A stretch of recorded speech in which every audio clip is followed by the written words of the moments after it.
বিচারপতি গঙ্গোপাধ্যায়ের এজলাসে মামলা চলাকালীন প্রসেনজিৎ মুখোপাধ্যায়ের সঙ্গে যে ঘটনাটি ঘটেছে তার প্রতিবাদে এখনও পর্যন্ত অনড় রয়েছে বার অ্যাসোসিয়েশন। তারা সিদ্ধান্ত নিয়েছেন এজলাস বয়কটের। তারা বলেছেন যতক্ষণ না বিচারপতি গঙ্গোপাধ্যায় তাদের কাছে ক্ষমা চাইছেন ততক্ষণ পর্যন্ত তারা যে সিদ্ধান্ত নিয়েছেন এজলাস বয়কটের তা তারা চালিয়ে যাবেন। সূত্রপাত দেখুন, আমাদের একজন আইনজীবী প্রসেনজিৎ মুখার্জি জলপাইগুড়ি সার্কিট বেঞ্চের কোনো মাদ্রাসা সংক্রান্ত ম্যাটার উনি করছিলেন এবং সেইখানে ওনার আচরণ জজ সাহেবের খুব একটা ভালো লাগেনি।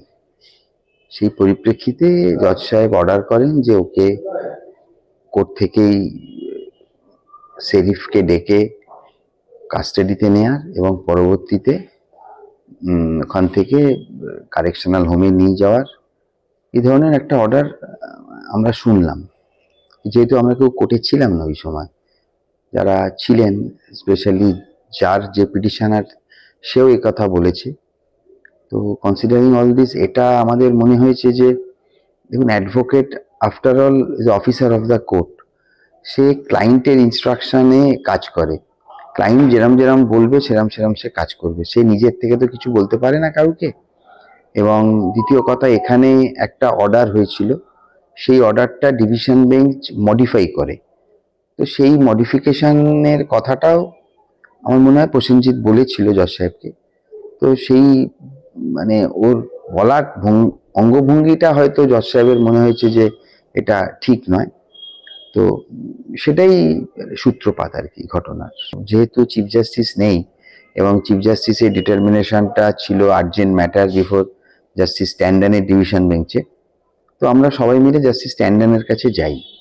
জাস্টিস ট্যান্ডন আমাদেরকে বলেন যে একটা ফর্মাল অ্যাপ্লিকেশন করতে, কিন্তু ইন দ্য মিন টাইম প্রসেনজিৎও কিন্তু তখন কাস্টাডিতে শেরিফের কাছে। এই পরিপ্রেক্ষিতে আমাদের বারের যে সমস্ত মেম্বার আছেন, এবং সব থেকে অদ্ভুত ব্যাপার, এই ব্যাপারে অগ্রণী ভূমিকা নেন সেই সমস্ত আইনজীবী যারা কিন্তু শুধু তারা কোর্টে আসেন, মামলা করেন, বাড়ি চলে যান, কোনো ব্যাপারে হাইকোর্টের কোনো ব্যাপারে তাদের খুব একটা ইনভলভমেন্ট থাকে না। সেই সমস্ত আইনজীবীরা যখন একজোট হয় তখন আপনারা বুঝতেই পারছেন যে বারের ওপর একটা কিরম প্রেশার আসে।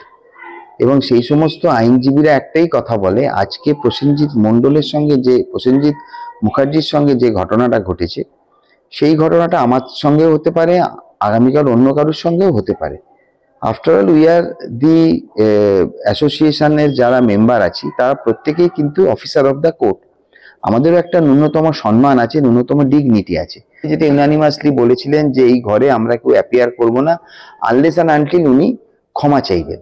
এবং সেখানে এটাও সিদ্ধান্ত হয় যে অনারেবল চিফ জাস্টিসকে একটা চিঠি সেই মিনিটেই বলা যে যাতে ওনার যে determination for the time being সেখান থেকে সমস্ত মামলা সরিয়ে নেওয়া হয়। এটা দেখুন, মেম্বাররা ডিসিশন নিয়েছেন এবং আমরা মেম্বারদের ডিসিশন মানতে বাধ্য। যতদিন না পর্যন্ত আমাদের যে রেজলিউশনটা আছে যে উনি একটা ক্ষমা চাইবেন অ্যাডভোকেটদের কাছে, প্রসেনজিৎ এবং আমাদের সকলের একটা অ্যাপোলজি সংক্রান্ত কিছু বলেন, ততদিন অবধি এটা যেরম চললো সেরম চলবে।